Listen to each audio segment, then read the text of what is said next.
October afternoon. We want to welcome you all and hope you have a great time on today's show. And I would love to say, ladies and gentlemen, welcome to our 8th year of performing those thrilling days of yesterday.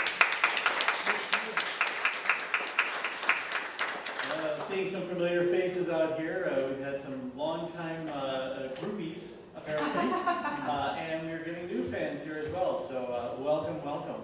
As you probably know, that we do our best to perform live recreations of classic radio shows from the golden age of radio. And over the years, we've done an incredible range of shows, from mysteries to sci-fi to movie adaptations and even a couple of game shows. And we're always on the lookout for new and exciting old-time radio challenges for our incredible, talented group to take on. However, every year we like to start off with the tried and true crowd pleaser, the comedies. And today's performance is no exception. Now, many people wonder how we come up with our shows, so I thought I'd take a brief moment to let you know sort of how the process works in coming up with a show like today's performance. Now, first we have to choose what show or shows we want to do. And this can take several hours of listening to various old radio programs, which, by the way, is not really tedious. It's quite fun, actually. It's just very time-consuming. And we look for shows that we can accomplish with our pool of talent, that we have voices that match, as well as be able to satisfy the demands of music and sound effects. And we also make sure that each episode that we choose stands the test of time and will play well for our audiences of all ages. That's you guys. We're looking out for you. Now, in looking out for this show, we recognize that, to date, we have not yet performed an episode of The Bickersons. And it's that classic show starring Don Amici and Frances Langford. It ran throughout the 40s and featured, for the most part, just these two actors, usually taking place in their bedroom, usually in the middle of the night, and usually consisting of a very out-of-control, full-blown argument between the two. Amazingly enough, as bad as it would get, the fight would always end in about 12 minutes, because that's as long as the show would be. It would be great if we all had our marriage fights lasting only 12 minutes. At which point then they would make up and go back to bed. So once we decided, we found an episode of The Bickersons that we liked, trying to go on vacation, we decided that would be the theme to work around. And we scouted around for other shows with similar storylines. And we came across My Favorite Husband, which starred Lucille Ball in her first major role. Now, unlike The Bickersons, the Coopers were billed as two people who live together and like it. So now we start to see this marriage theme coming together. And as you can see, that despite all the mistakes and misunderstandings, and even a little fight in this episode, the Cooper family really, truly loves each other. In fact, it was the launching pad for a television show, I Love Lucy, which starred Lucy and her husband Desi in the early 50s. However, this episode originally aired on the radio April 29th, 1949. Now, ironically enough, our final show, the Phil Harris Alice Faye show, aired exactly 1 month before My Favorite Husband did, on March 27th, 1949. I say ironically because we weren't really looking for other shows that aired on that same date, but rather, as I said, we wanted shows that shared the same theme of vacation plans gone wrong. So, also, knowing that we've done the Phil Harris Alice Faye show before, we knew we had a good match for the unique voices of Phil and Alice, and we respectfully could get away with them. Perform these two shows with great accuracy. Now, this show actually gives us even a special bonus of not one, but two songs sung by Alice and Phil, respectively. And so we then went about adding all the music and sound effects and everything else to really recreate the show as best as possible. At which point, we will do our best to perform them now, just as they aired, word for word, sound effects, music, and all. You'll even hear in both episodes a couple of line mistakes that we've kept in the show. See if you can catch them.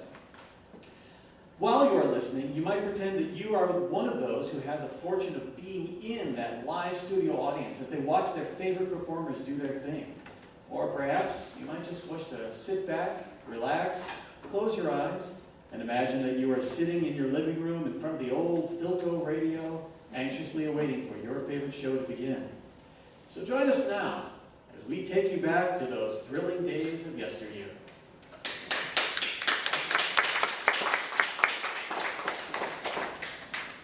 It's Lucille Ball with Richard Denning as Liz and George Cooper, two people who live together and like it. As we look in on the Coopers today, it is a cold, rainy afternoon, and Liz is in her bedroom. Wait a minute, that's funny. It's raining outside, but Liz is standing in front of the mirror wearing a backless, strapless sundress. Katie, come here a minute, will you? Yes, Mrs. Cooper, what is it? How do you like my new sundress? Oh, where is it? I'm wearing it. Is that all there is to it?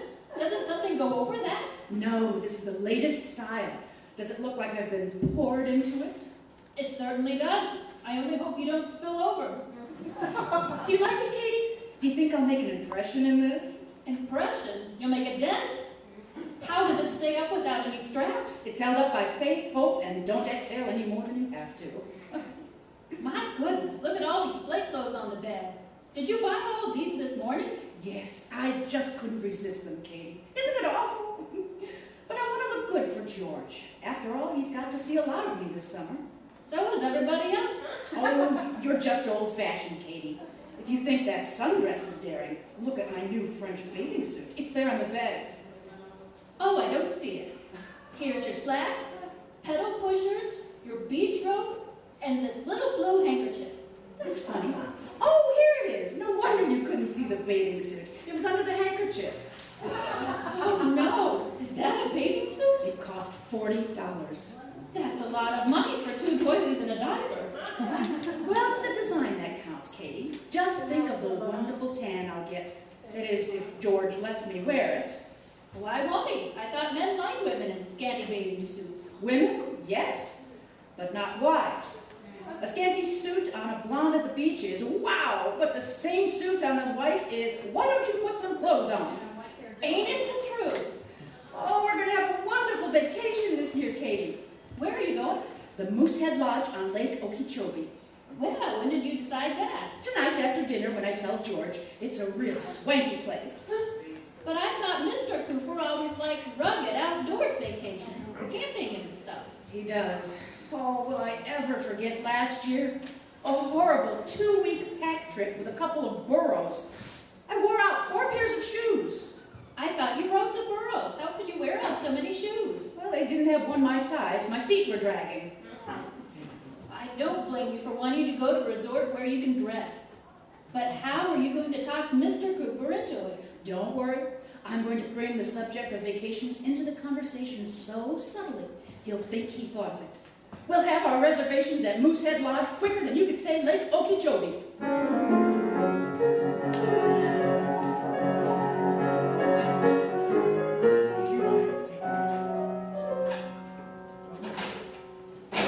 Hi, Joe. Hi. Say, I'm taking the vacation list around the office. Mark down when you want to take your vacation. A lot of good it will do. By the time the president and the first 3 vice presidents get through choosing their times, my vacation falls on the first 2 weeks of January. Well, someday you'll be president, and then they'll have it. Hey, look, just what I wanted. Well, lucky you. Say, where are you going to go? Oh, I don't know. I was just trying to make up my mind between a fishing trip in the high Sierras or a hunting trip way up in the Rockies. There's only one vacation for me and the missus. A trailer. A trailer? Yes, sir, that's living, son. You take your home with you wherever you go. You go up to the mountains, you go to the beach, you got your house on your back. You ought to try it. Well, we haven't got a trailer. Well, I'll lend you mine. We get back in a week before you can go, so it won't cost you a cent. Say, would you, Joe? Sure, it's a deal. Well, I'll let you know tomorrow morning. I'll have to see how Liz feels about it, but don't worry. I'll make her think she thought of it herself.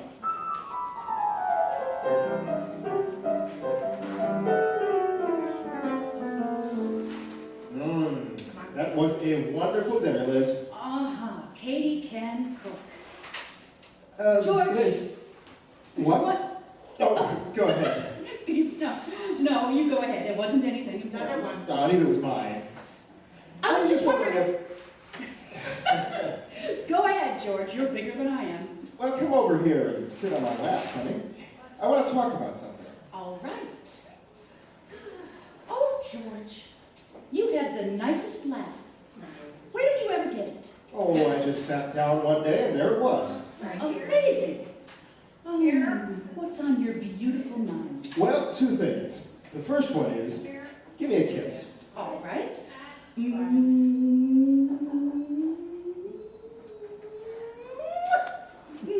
There. Now, what was the second thing? Let's go back to the first one. Come on, George. What did you want to talk to me about? Well, they set the vacation list around the office today. Vacation? Oh, don't tell me it's almost vacation time again. That's right. Where would you like to go this year? Oh, anything you decide is all right with me, dear. I haven't thought a thing about it. Well, I thought we could It go. seems to me I did hear of some place, Moose. That's it. Moosehead Lodge. Sounds awful. What's it like? I haven't the slightest idea. It's probably situated in groves of stately pines on the shores of an emerald green lake, its rustic beauty enhanced by long flower beds. Huh? Each luxurious room is furnished with clean, comfortable box spring beds, modern bathroom and shower, $10 a day, American plan. You just happened to hear this someplace. Yes. Oh, George, let's go there. We can relax and enjoy a continental round of glorious entertainment, sports, good food, and true fellowship. See your travel agent for details. Liz, you've been plotting. You got that off a travel folder. I did not. I always talk like that. Oh, so you do. Did you enjoy a glorious round of housekeeping today? No, George. Cleaning each luxurious room and making each comfortable. Oh, box now spring stop bed. it. And what did you do for entertainment, sports, good food, and true fellowship last night while I was working? See your travel agent for details. All right, George, I admit I've been plotting a vacation. Well, you can forget it. I've got a really good idea. I was talking to Joe recently at the bank, and he and his wife had a swell time last summer. What did they do? Well, they spent 2 weeks traveling in a trailer. Oh, keen. Oh, well, the best part is that Joe said we could borrow their trailer this summer. Keen with mud on it. Now, let's think about it. There I am at the wheel, driving along the open road. Back in the trailer, there's the smell of bacon frying. I stop the car, I go to open the door of the trailer, and who throws their arms around my neck and kisses me? It ain't me, brother. I'm at Moosehead Lodge. Well, what's Mousehead Lodge? Moosehead? All right, what's Moosehead Lodge got that trailer hasn't? Well, just for argument's sake, suppose I had a lot of beautiful new play clothes. Now, who would see me in a trailer? Liz, you're not going to tell me you bought a bunch of expensive new clothes, are you? No, George. Oh, then you didn't buy them. No, I mean, I'm not going to tell you. What's the reason for this campaign? Well, I'm not going to spend the summer in a broken-down old trailer. I've made up my mind, George. I want to go to Moosehead Lodge. Well, I want to go in the trailer. Moosehead Lodge! Trailer. Moosehead Lodge! Trailer. Trailer! Moosehead Lodge. All right, George, we're going to Moosehead Lodge. Now, wait a minute. You said it. Well, you tricked me. George, there's only one way to settle this thing. You take your vacation in the trailer, and I'll go to Moosehead Lodge. Now, wait a minute, Liz. 2 weeks away from each other may do us a lot of good. Oh, wait a second. Are you saying that... Yes, if you can't see things my way, we'll just have separate vacations. All right. Well, what's the matter? You're trying to get rid of me? I am not. You are too. You want separate vacation. I do not. Liz, who suggested it? Well, you didn't have to take me up on it. Oh, now, honey, stop crying. I can't stand to see you cry. I'll do anything if you just stop. Go to Moosehead Lodge. No.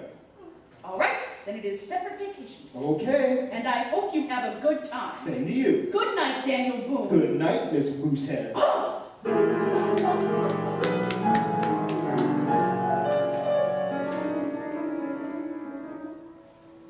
Hello, Katie. Come on, Mrs. Cooper, what's the matter? You look so sad. I am, Katie. I feel awful. George and I decided to take separate vacations.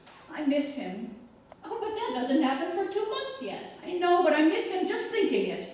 Why, Mrs. Cooper. He can't do that to me, Katie. He'll be dashing around having fun, and I'll be stuck at that dull old Moosehead Lodge.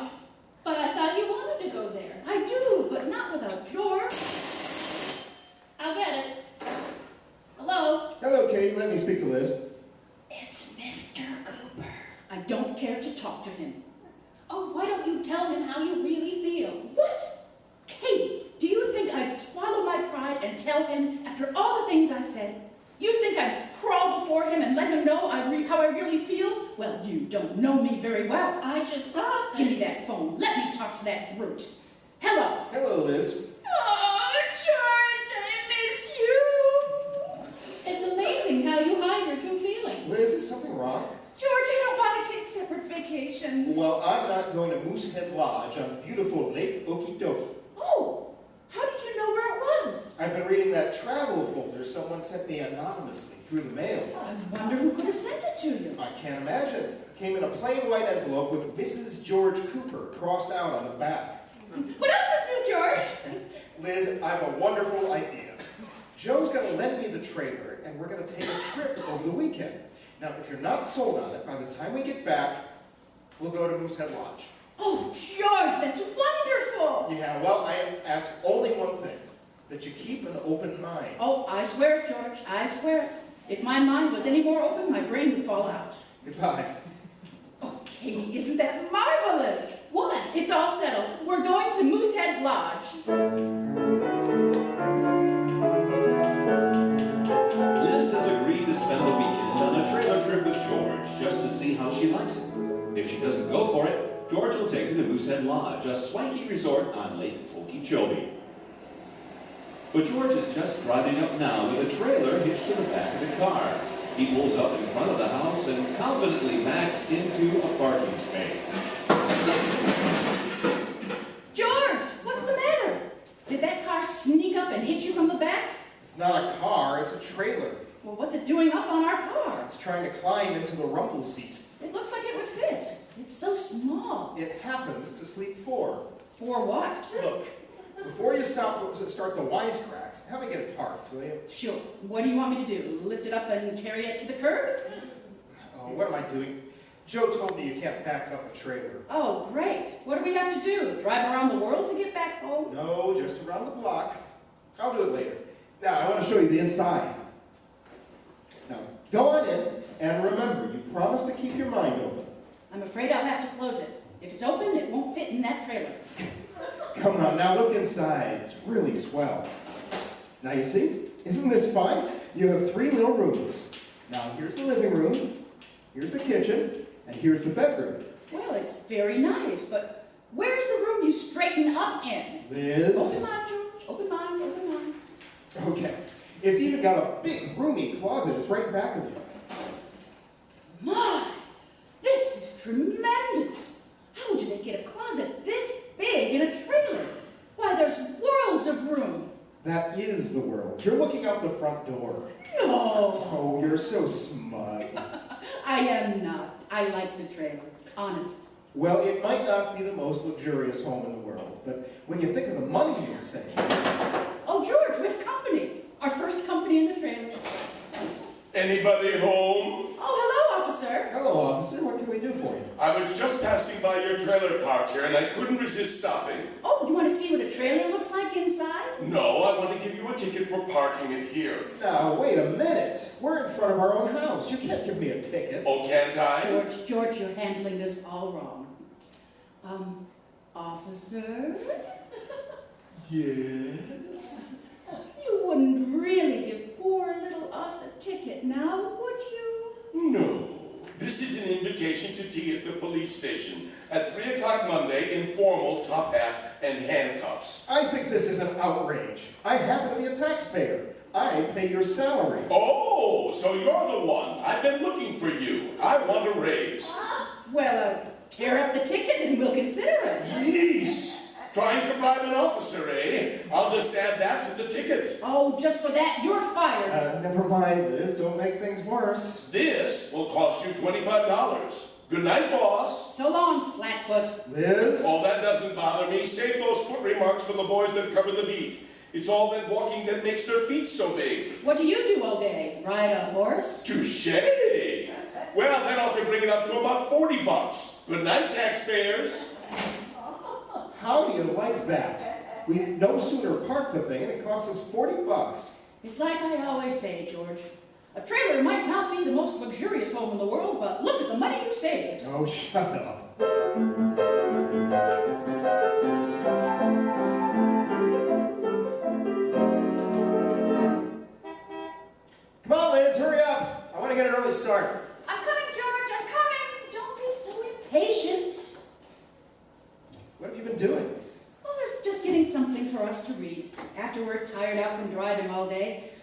sit in our stuffy little trailer in the living room and read. What did you bring? Inside Moosehead Lodge by Liz Gunther. Always boring from within. Well, here we go. Goodbye, Katie. Goodbye, Mrs. Cooper. Goodbye, Mr. Cooper. Have a nice time. See you in a couple of days, Katie. Ah, this is great, isn't it? Nothing like getting up and traveling early in the morning. Yes, travel is great. I wouldn't go anywhere without it. You see, Liz, how easy the car rides? You'd never know the trailer was back there. You really wouldn't at that. Ah, that's the way they engineer things these days. It's amazing. Well, they certainly make... Uh-oh, George, I have news for you. What? The trailer isn't back there. You forgot to hook it on. Oh, great.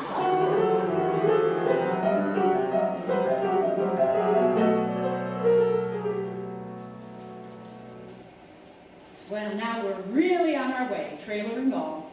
This is fun, George. How far is it to Goose Grease Lake? Oh, just a couple of hours. I know a shortcut. Good. Oh, look, I haven't seen one of those in ages. If your whiskers won't behave, take a tip, use... Well? The last sign's torn down, now we'll never know.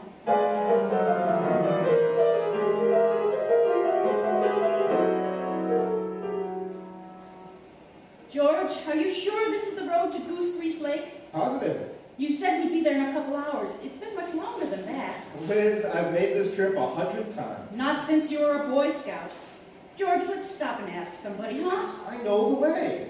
When you knew the road to Yosemite last year, we ended up in Rhode Island. Never mind. The year before that, you knew the road to New Orleans. Stop it now. I didn't mind, George. I always wanted to see Quebec anyway. Oh, I can see I'll get no rest until I stop and ask somebody.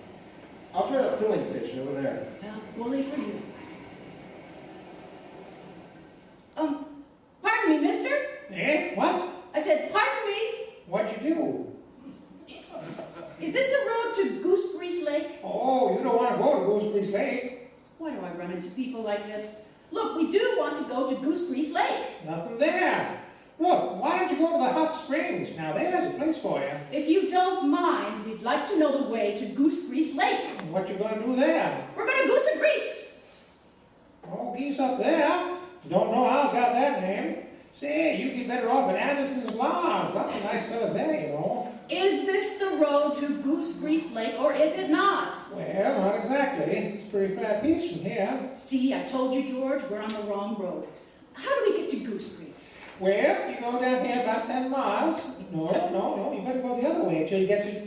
No, you have to take the... I'm sorry, lady, I don't think you can get there from here. Oh, never mind. Say, don't know why you want to go there anyway. You'll have a better time at Anderson. Come on, George, let's get out of here. Bye now.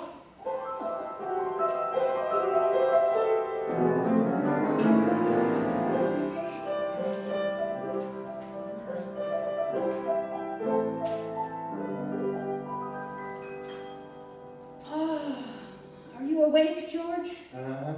I was just lying here, breathing in some of that good mountain air. Let's get up and take a dip in the lake before breakfast. Okay. I'll see how far away we are from the shore. That's funny. What? Where's the lake? I can't see it. No. We're parked in a little green clearing, and it's got a hole in the middle of it. A hole? Yeah, and the little hole has a pole sticking up out of it with a little flag on top. What does the little flag say? It has a number on it. 18. Liz, you don't think we've camped on... I wouldn't be surprised, George. Why else would I have a golf ball in bed with me? Oh, that must be the golfer. I'll give him his ball back. What's the big idea? Shee! Oh, hello, officer. I hate to break it to you, but this isn't a trailer camp. It's the 18th green of the municipal golf course. Municipal golf? Oh, George, we're only 2 miles from home. Yes, and do you know where you're going now? Yes, to Moosehead Lodge. No, to the city jail. Come on.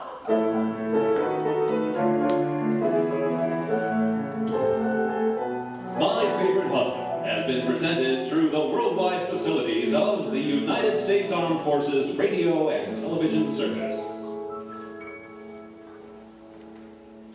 Don Amici and Francis Langford as John and Blanche Bickerson in The Honeymoon is Over.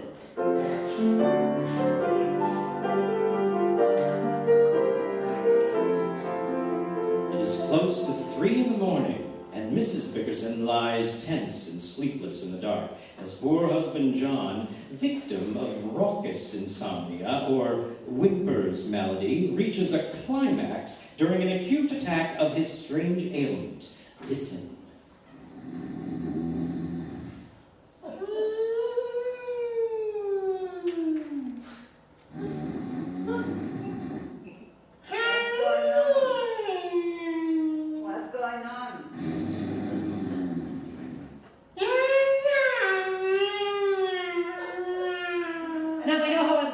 To live in Cape Canaveral.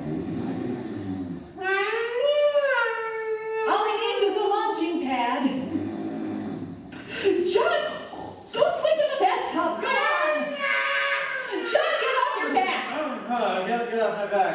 What's the matter, Blanche? I'm not going to spend another night suffering through this kind of torture. I'm growing old before my time. What time is it? Don't be funny, John Bickerson. I'm not being funny, Blanche. I'm sleepy. Look at me. I've got crow's feet around my eyes. My forehead's all wrinkled and my chin is sagging. I'm beginning to look like an old witch. It's true, isn't it? I wouldn't say that. Why not, John? I'll be awake the rest of the night. Then it is true. You think I look like an old witch. I didn't say that. You think it of me. I don't think anything of you. You don't think anything of me is right. You don't even know I exist. What's the matter with you? Why don't you let me sleep? You know I have to catch a plane in the morning. Then why did you come home so late? I told you 50 times my car broke down and I had to push it home. A likely story. Blanche, what do you want me to say? If your car broke down, why didn't you call I me? didn't have a dime. You did too. I gave you a quarter this morning. Who did you take to dinner tonight? The whole course of the Copacabana. It's me, boys! Diamond Jim Bickerson! Why didn't you let me sleep, Blanche? You never even thought of calling me. I sat here till 1 o'clock in the morning, worrying myself into a stew. What did you eat? Stew.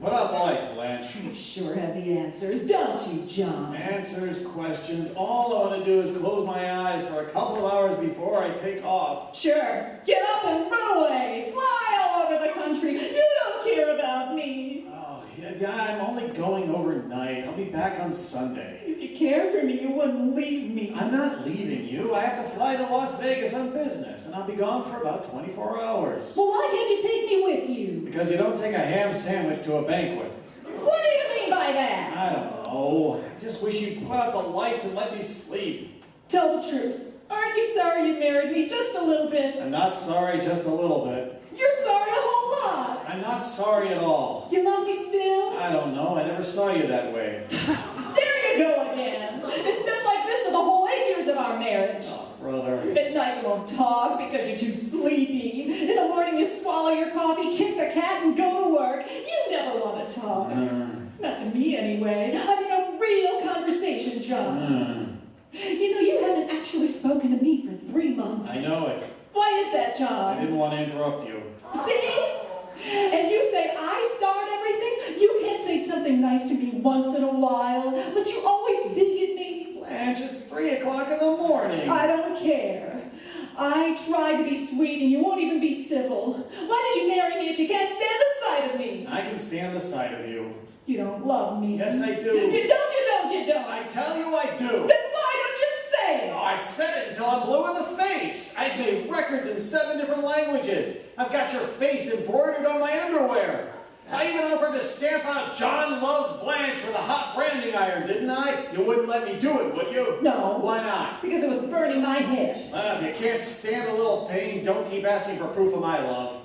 I'm going to tell you for the last time, Blanche, no man ever felt about a woman the way I do about you. Honest? Honest.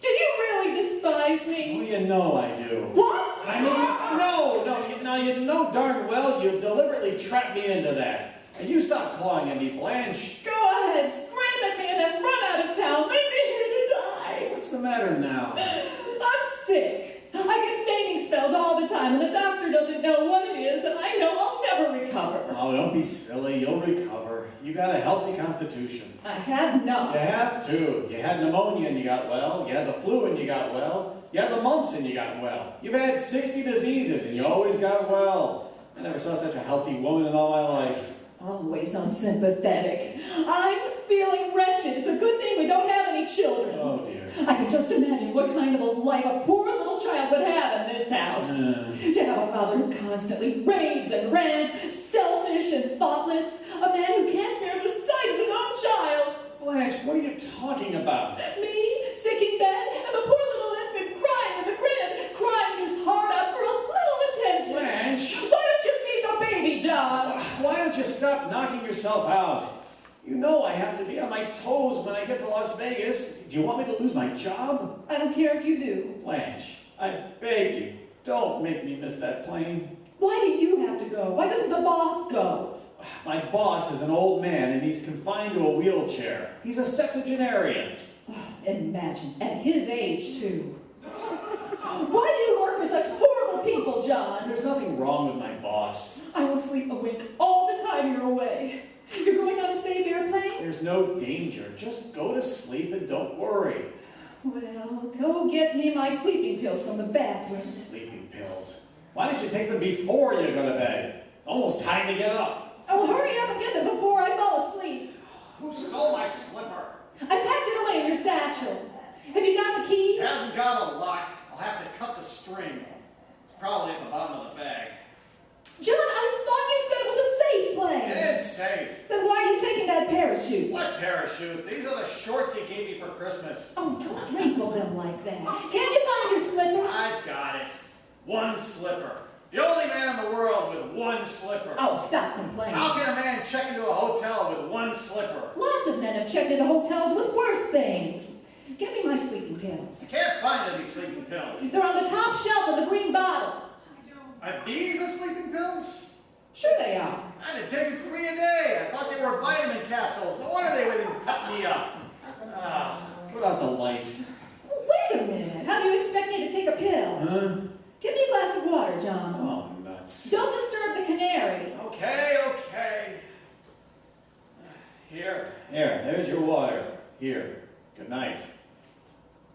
John, this water tastes funny. Did you let it run? No, Why not? the cat was sleeping in the sink and I didn't want to disturb it. Well, where did you get the water? I dipped it out of the goldfish bowl. What? Don't get hysterical. The water's all right. I took it out of the icebox. Put out the light and let me sleep. I'd have been asleep hours ago if it wasn't for your snoring. Can I help it if I snore? Yes, you can. Dr. Hershey says you snore because you have a long pedicle and it dangles on your esophagus. Put out the lights. He says he can cure it in his office with a very simple operation. Why don't you let him fix it? I'll go down there when I get back. You say it, but you won't do it. Do it now. What? Go on, get up, and let Dr. Hershey pull out your pedicle. Are you out of your mind, Blanche? It's 3 o'clock in the morning, and I'm not going to let that horse doctor chop on my pedicle. He's got the right equipment. I don't care if he shoots it off with a .22. Nobody's going to pull out my pedicle. Now, will you please let me close my eyes for 5 minutes? Bet you do it quick enough if Gloria Gooseby asked you. Oh, don't start with Gloria Gooseby. If you were married to her, she'd scream so loud you'd give it up in a hurry. Oh, she always screams. I never give up. What? I hate the sight of Gloria Gooseby, and I wish her husband Leo would drop dead too. What have you got against Leo? Nothing.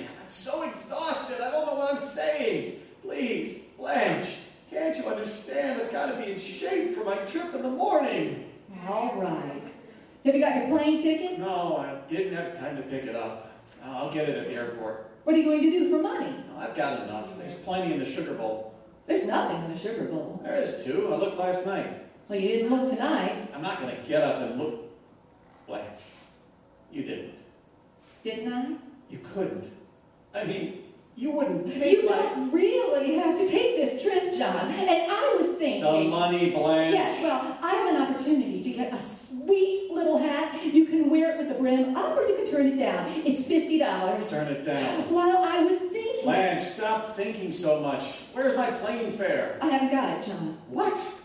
Oh, Blanche, don't tell me you spent it on something foolish. No, I gave it to a bookbinder. A bookbinder? What do we need with a bookbinder? Our book is in perfect condition. It's not that kind of a bookbinder. This man goes to the racetrack. He's a trout. Trout? Racetrack? Oh, Blanche, did you bet that money with a bookmaker? I was doing it for you, John. I wanted to make enough money so you would buy me a new fur coat for my birthday. Doing it for me? How could you squander my money like that? I deny myself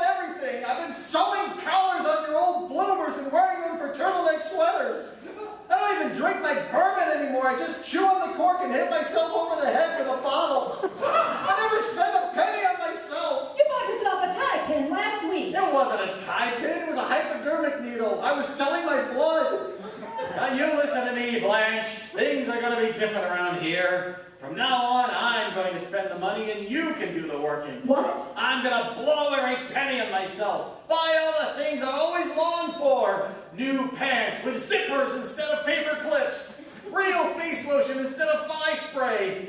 I'm going to even buy 3 silver faucets for the bathtub. 3 faucets? Hot, cold, and bourbon. And if you want to bet on the races, I'll give you something to bet on. You're gonna buy me a racehorse. John, you're out of your mind. I can't get you a racehorse. Yes, you can. They sell them at the racetrack. Do you hear me? All right. I'll go in the morning. You say it, but you won't do it. Do it now. What? Go on, get up and buy me a horse. Stop yelling at me like I don't that. care. You've had it coming to you for a long time. I've never been so unhappy all my life.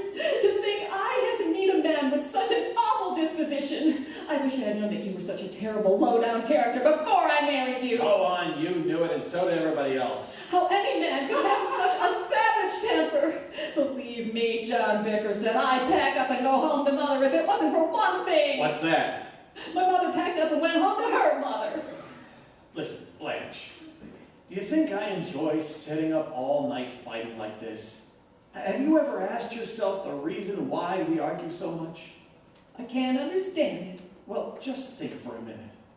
Why is it that an easygoing fella, a guy that would run a mile to avoid a fight, why is it that I turn into a demon every night of my life?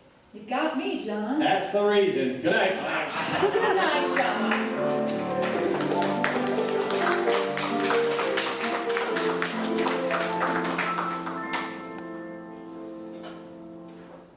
Good health to all from Rexall. Yes, it's Sunday. Time for the Phil Harris Alice Faye Show. Presented by the makers of Rexall drug products and 10,000 independent Rexall family druggists.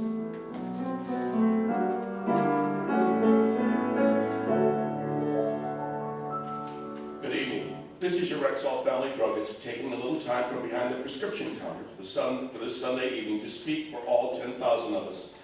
The 10,000 independent druggists who have added the word Rexall to our own store names. You can always tell us by the orange and blue Rexall sign on our windows. The sign means that we carry the 2,000 or more drug products made by the Rexall Drug Company. They range all the way from aspirin to penicillin, and they are as fine and pure and dependable as science can make them. We independent druggists recommend them to our customers because we know you can depend on any drug product that bears the name Rexall.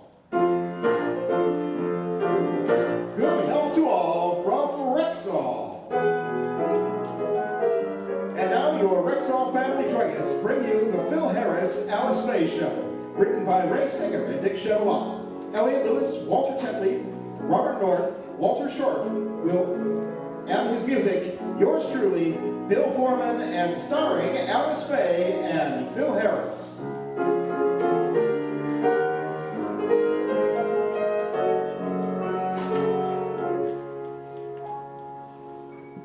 For the first time in months, Phil has a chance to get away for a short trip. He's planned to take a real man's vacation, but at the last minute, Alice decided to go with him. And as we look in, they are all packed and ready to leave. Well, I got everything loaded in the car. We'll be ready to leave pretty soon. Alice, are you sure you want to go with me? Oh, I can hardly wait, Phil. This trip will be like a second honeymoon. Gee, it's going to be romantic. If you say so. Oh, and honey, on the way down, you can put your arm around me like you did on our first honeymoon. Hey, I got a better idea. We could sit in the back of the car and smooch a little. It would be kind of nice, but hey, wait a minute. If we're both going to be in the back, who's going to be driving? Oh, I forgot to tell you, honey. Frankie's going with us. Frankie's going to Palm Springs with us? Oh, we ain't going to Palm Springs. Why not? Frankie don't like it there. You know, he's allergic to the heat. When he sits out in the sun, he gets fried. I've seen him sit in a dimly lit room and get in the same condition. Where are we going on our vacation, or hasn't Lord Renly decided yet? Yeah, he decided. He wants us to go hunting in the high Sierras. Now, Phil Harris, you make a decision. Frankie wants to go to the high Sierras, and I want to go to Palm Springs. Now, whom are you going to please? Frankie or me? Me. We're going fishing in Lake Henshaw. Oh, but Phil, I want to go to Palm Springs. If we don't go there, I just won't go with you. Or don't you want me to go? Oh, how can you say that? What fun is it for two guys to go along fishing without a woman tagging along? Why, I wouldn't want you to miss the fun of sleeping outdoors on the hard, cold ground or eating soggy, cold fried eggs. No, Phil, really. And just think of the thrill you'll get when you're baiting our hooks with those nice, fat, squirmy worms. He faints every time somebody mentions worms. Phil, are you all right? Yeah, I'll be okay. Alice, don't ever let me say that word again. Look, honey, can't we please go fishing? All right, we'll go fishing. After all, it's your vacation. I'd rather go to Palm Springs, but I won't be obstinate. Now you're talking like my baby, you pretty thing. You know something? You're being big about this, and to show you my appreciation, I'm going to do something big for you. I'm going to kiss you. Pucker up. Good morning, Philip. Go away, Brownie. We already bought some Girl Scout cookies. We don't need nothing. Come here, Alice. Philip, please. What do you want now? How many times have I asked you not to kiss my sister in front of me? You know it makes me nauseous. Willie, if you don't mind, I'd like to have Phil kiss me. Why? Well, think of something, will you? You never had to think before we were married. You never... Stop wasting time talking. Let's get started on our trip. We'll get started, but... Our trip? Yes. Alice invited me to go along. I have the whole thing planned. We'll go to Ensenada for the Grunion Run. Willie, I don't think the Grunion Run in March. Oh, yes, Alice. The Grunion are running in Ensenada next week. I don't care if they're running or not. I ain't interested in seeing no Mexican track meet. A Grunion Run is not a track meet. A grunion is a vertebrate member of the species Piscatorial. Oh, you're joshing me. No, really. It's of the species Piscatorial. Believe me, it's better off as a track meet. Now, we're going fishing at Lake Henshaw, and I don't want you along because you bother me. But Phil, we're only going fishing. He won't get in our way. The heck he won't. Frankie and I took him fishing last time. It was very annoying. He spent most of the time dragging him back in the boat. Why? Did he fall overboard? No, we kept him confusing him with the live bait. Philip, I want to go to Ensenada. And I want to go to Palm Springs. I tell you, we're going to Lake Henshaw. Well, if everybody's ready, let's leave for the High Sierra. I can't wait to get started hunting. Frankie, I told you we're not going to the High Sierra. Remley, what are you made up for? This is my hunting outfit. Buckskin jacket, coonskin cap, powder horn, and flintlock. Well, thank you, Gabby Hayes. Of all the ridiculous costumes. Why have you got your guitar strung around your shoulders? Oh, I use that as a lure. When I play Inchy Sweet and B flat, it sounds like a perfect moose call. You could play that thing in any key and it would sound like a moose call. Remley, I told you we're not going hunting. I decided that we're going fishing. You decided? Curly, you're being very selfish. You're not the only one involved. Least you could do is consider somebody else's feelings, like your dear wife. Alice, do you want to go hunting or fishing? I want to go to Palm Springs. Who asked you? Doesn't anybody care what I want to do? No! Hey, Curly, don't tell me this is going too. Yeah, this is going. We got to take him fishing with us. What for? You know, the fish kept on the back last time. We'll sharpen his ears and use them for an anchor. Why do you two always pick on me? Willie, why do you let them pick on you? If it were me, I'd haul off and punch them right in the nose. Well, I know, Alice, but you're stronger than I am. Just you fellas wait till I get my dynamic tension course. Then I'll take you two bullies and I'll thrash you. All right, Willie, drop that gun. Get lost, Mammy Yokum. Go whip up a batch of gingerbread men. Get away from me. Oh, this is going to be a Jim Dandy vacation, a very congenial group of I enemies. still think we ought to go to Ensenada. Ensenada? Yeah, Ensenada. He wants to go down there and watch the bunions run. Come on, if everybody's ready, let's get going, huh? And please, let's not have any more arguments. I got the car parked out in front, and I'd like to get started so we can get there before dark. Oh, Phil? Phil, I'd like to stop at Mother's and see how the children are behaving. Oh, don't worry about the children, Alice. Mother took them down to City Hall for the ceremony. Ceremony? Are they getting married? Don't be silly. No, it's Boys Week in town, and the boys are taking over all the official positions today. Hey, Frankie. Hey, kids, we're gonna have a wonderful time. Yeah? Yeah, I got fishing equipment for everybody, and Remley, What? now you can leave that gun here.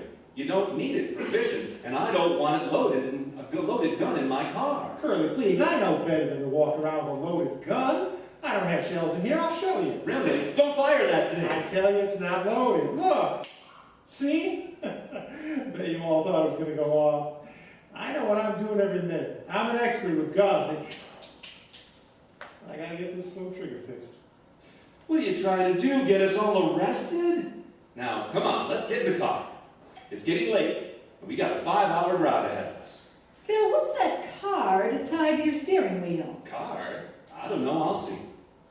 Oh, it's an invitation. It says they want me in traffic court tomorrow morning to... Oh, no! Oh, no, a parking ticket in front of my own house. I'm just going to ignore it. Curly, you have to obey the law. When you get a ticket, you've got to answer it. But this ticket says I got to be in court tomorrow morning. That'll ruin our vacation. Tear it up. Phil, you can't tear it up and ignore it. Why don't you go down to the city hall and pay the fine now? It'll only take a few minutes. I'll go down, but I ain't going to pay no fine. I'm going to raise the roof.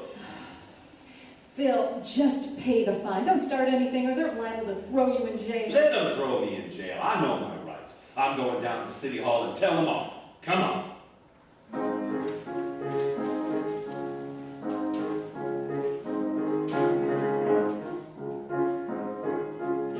East is east and west is west and the wrong one I have chose. Let's go where I'll keep on wearing those frills and flowers and bows and bows and rings and things and bugs and bows. Don't bury me in this prairie, take me where the cement grows. Let's move down to some big town where they love the gal by the cut of her clothes, and I'll stand out in rugs and bows. We'll love you in buskin or skirts that you've homespun.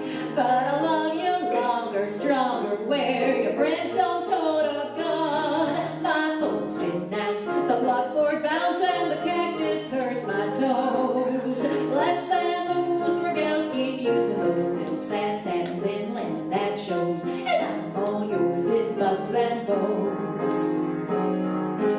Home on the range doesn't mean nothing to me. 'Cause the city's where I feel at home, and not the lone prairie. My bones denounce the buckboard bounce and the cactus hurts my toes. Let's bamboos for gals keep using those silks and satins and linen that shows, and I'm all yours in bugs and bows. Eastern trip Where women are women in high silk hose and peekaboo clothes and French perfume, that rocks the roof. and I'm all yours in bugs and bows.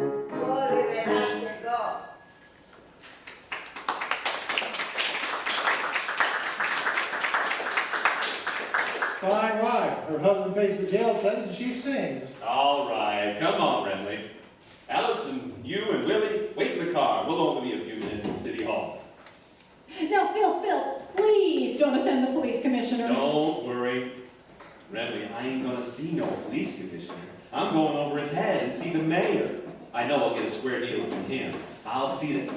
Remley, why are you still carrying that gun? It's for you. In case they put you in jail, you can blast your way out. Don't be funny at a time like this. Now, let's go in.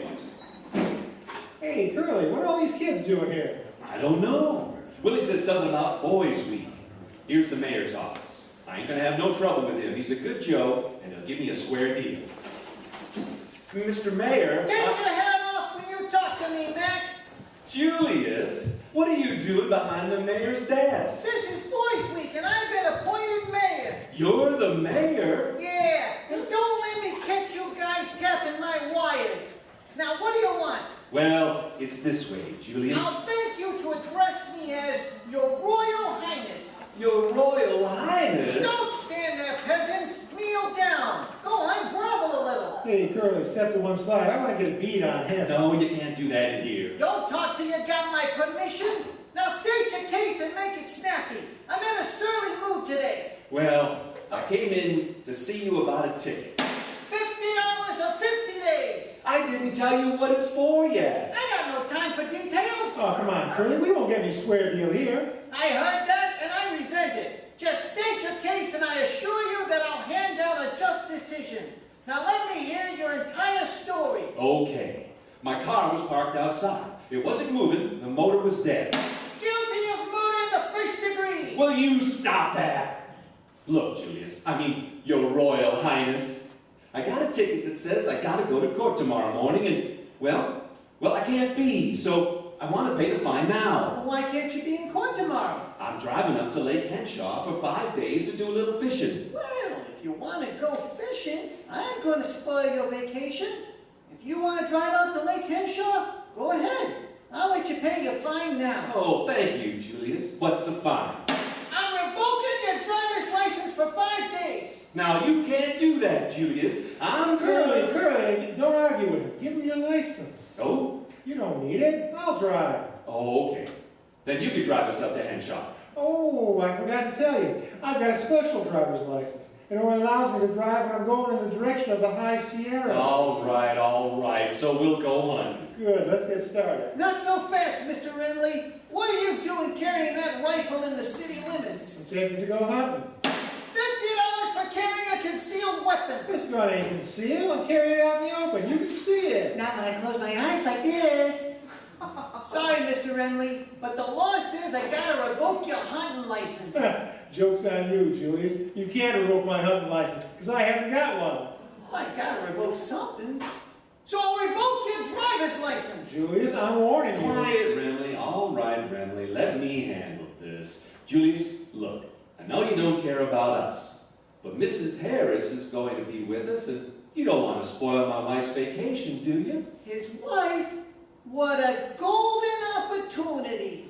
I hereby revoke your marriage license. Why, you... Quiet! You be quiet or I'll revoke your boy certificate too. Oh, this is going to be a great vacation. This is fine. I can't go fishing or hunting. I can't drive. I'm not married. And if I say one more word, I won't even be born. Julius, be a sport, will you? Give me back my license so we can go hunting. I don't want to. I think hunting is cruel. What's cruel about it? The animal has the same chance as we have. Sometimes the animal's got the advantage. Like when Elmer went after that bear. Do you know what happened to him? No. What did happen? Tell me about it, Mac.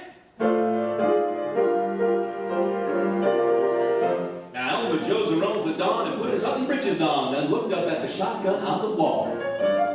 He made his mind up then and there to back himself a hunk of bear, and hunting he had plenty on the bar. He milked the cow and fed the hog, then kissed his wife and called the dog, picked up his gun and started on his quest. He crossed the creek and hit the trees, threw back his head and sniffed the breeze, let out a yell and pounded on his chest. Here comes Elmer, Elmer's got his gun. Here comes Elmer, run, bear, run. He hunted all the morning through, but not a bear came into view, while Elmer's thoughts were on the kitchen range. For he was sick as he could be of lamb and chicken fricassee, and craved a mess of bear meat for a change. For Elmer's mind was in a fog, he paused and passed down a log and get his faculties back in the groove. He heard a noise, and standing there before him was a grizzly bear, and thought it's time he'd better make his move.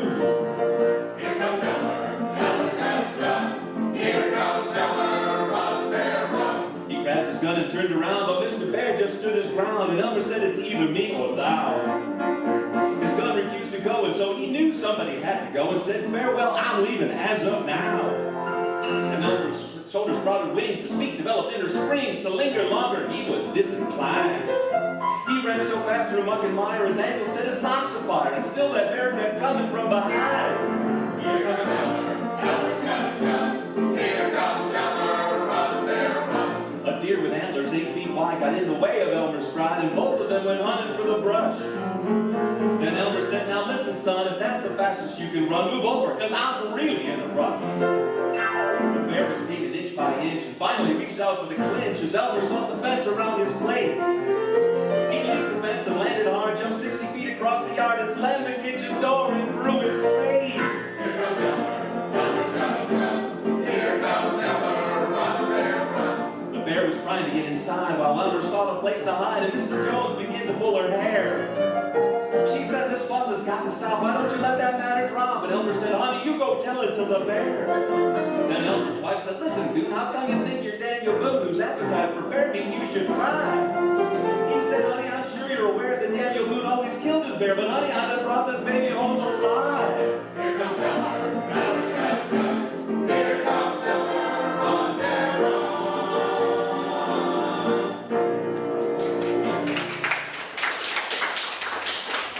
Well, that's what happened to Elmer. How'd you like the song, Julius? $50 for disturbing the peace.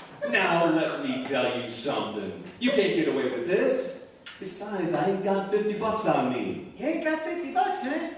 Well, in that case, you'll have to leave the gun here as security. It's my gun. I ain't going to give it to anybody. Frankie, if the mayor wants your gun, give it to him. Let him have it. Yeah, I see what you mean. And just to make sure it isn't loaded before we leave, I'll pull the trigger like this.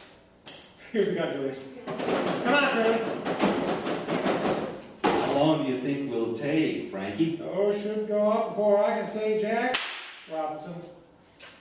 Nice and quiet in here. Do you think, Help! maybe? Help! Help! Stop those two anarchists! They tried to assassinate the mayor! We should have known birdshot couldn't pierce his ornery little hide. Come on, let's get out of here fast. Yeah. Now, let's get started on our trip before we get pinched. How are we going to get on our trip? We both had our licenses taken away. We'll let Alice drive. Alice, please, Curly, I'd like to get there in one piece. She don't drive the car, she aims it. Stop worrying, will you? She ain't hit nothing in weeks. She'll get us there. Where have you fellows been? Yes, what took you so long? Julius is the mayor, honey, this week, and he revoked our driver's license. So get behind the wheel. You'll have to drive. Oh. You mean you fellas are not allowed to drive? You mean I'll be at the wheel and the car will go wherever I aim it? Yeah. Now, let's get started for Lake Henshaw. Lake Henshaw! Oh, what a naive little character I'm married to. Oh, goody, Alice. If they can't drive, that means we can go to Ensenada. Pipe down, you runyon chaser. Palm Springs, here we come! All right. So we'll go to Palm Springs, but let's get started. Alice, be careful how you drive. You know you're pretty reckless. Oh, You know, please, Frankie, don't tell me how to drive. I know exactly what to Alice, don't turn around and talk to him. Just, Alice, look out for that car. Look out. Alice, Look out. no. Look out. Yeah. Oh. Oh, what a crash. Alice, are you all right? Yes, I'm all right. Phil, are you okay? Oh, yeah. I always ride with my head in the glove compartment. I didn't know the car was that big. Ooh. I was afraid. Fenders went everywhere. Alice, look at the car. Now, you've wrecked it and spoiled my whole vacation. Oh, I'm sorry, Phil. Do you hate me longer? Well, I never thought of it before, but I'm starting to work on it now. I guess now we can't go anyplace. Correction, lady. You're going someplace. That was my police car you hit, and you're spending the next 2 days in the cooler. Come along with me. All right, officer, just a minute now. You can't arrest her. I married her, and I won't let you take her. Oh, you won't, eh? Just for that wise guy, you can spend a few days in the same cell with your wife. Oh, I'd like to, but I couldn't. People will talk. Why? Well, you see, the mayor just revoked our marriage license, and she's no longer my wife. Take her away, officer. Goodbye, lady.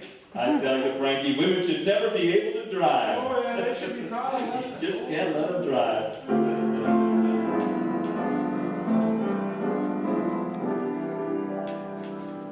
Alice and Phil will be back in just a moment.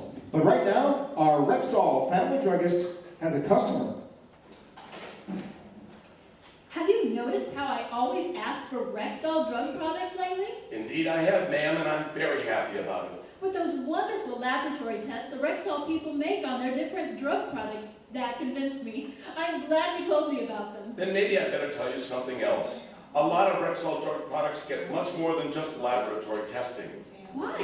What do you mean? You see, ma'am, some drug products can be made more effective if they're tested by actual use. And that's why, in a lot of instances, the makers of Rexall drug products conduct what they call use trials. Use trials? Yes, ma'am. Suppose Rexall scientists have developed a new throat lozenge. Now, this throat lozenge may be ideal by all scientific standards, but you can't reproduce the human throat in a laboratory. So, under the watchful eyes of Rexall scientists, as many as 200 people will try this lozenge in actual use, and for a considerable period of time. I see. Each one of those people is a use trial. Exactly. Some of them may not like the taste of the lozenge, others will think it's too small or too large. Some may say it dissolves too fast, and still others, well, they may not like the color. Well, all those things are important. And that's exactly why these use trials enable Rexall people to make their products completely acceptable long before we ever get them in our stores. And that's another reason why we independent Rexall druggists are proud of the orange and blue Rexall sign on our windows. The sign tells the world ours are the only stores where you can get the 2,000 or more drug products made by the Rexall Drug Company. And we tell you, you can depend on any drug product that bears the name Rexall. Good health to all from Rexall. This is Phil again. Next week is National Boys Club Week. Over 250,000 boys and 300 clubs throughout the country are now enjoying the benefits of the Boys Club movement. They're developing the character, self-reliance, and tolerance so needed by America's citizens of tomorrow. So support the boys' clubs in your town. If you don't have one, start one. Good night. Good night and thanks. Good night.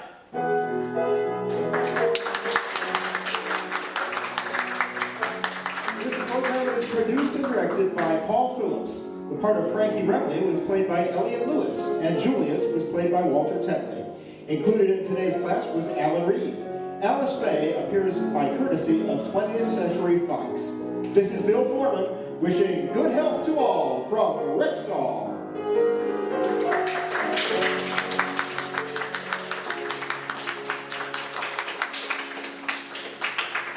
This is NBC, the National Broadcasting Company.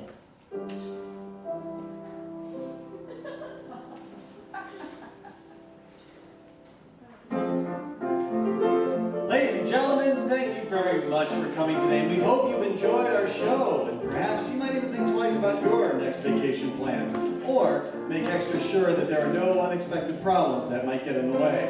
As I said, this kicks off our 8th season, and we've got an amazing year coming up, filled with episodes of Suspense, Jack Benny, the Lux Radio Theater, Sherlock Holmes, The Lone Ranger, and much more. So we'll be back here on Sunday, November 1st at 2 o'clock to bring you 2 episodes that are so scary for Halloween that you won't even need to bring your pants, because we'll just scare them right off of you. So be sure to check out our website at ttdyradio.com for the latest updates and show information. And now for the cast of those thrilling days of yesteryear. Playing the role of our favorite husband announcer and Phil Harris, Don Giggle.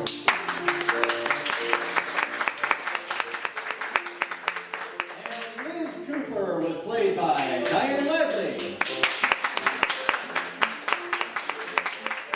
Her maid Katie and the Rexall woman Amy Kennedy. And her husband George Cooper and our Phil Harris announcer Evan Cater. George's friend Joe, our Bickerson's announcer, and Faye's brother William, John Corona. And the parts of the old man and Frankie Remley, Lars Timpa. And handling both officers as well as the Rexall druggist, John Gould. And the roles of Blanche Bickerson and Alice Faye were played by Pam Turlow. No radio show would be complete without the synchronous sound effects stylings of Pam Turlow, Diane Lively, John Cohen, and Evan Cater. And special thanks to our magnificent musical magic of Peter Storms on piano. And I'm your producer, who also played John Bickerson and Julius the Judge, Ben Dooley. And on behalf of our entire entire cast, we'd like to extend our thanks to you, the audience, for once again helping our show to come alive, and for living those thrilling days of yesteryear so that we could bring them back to you.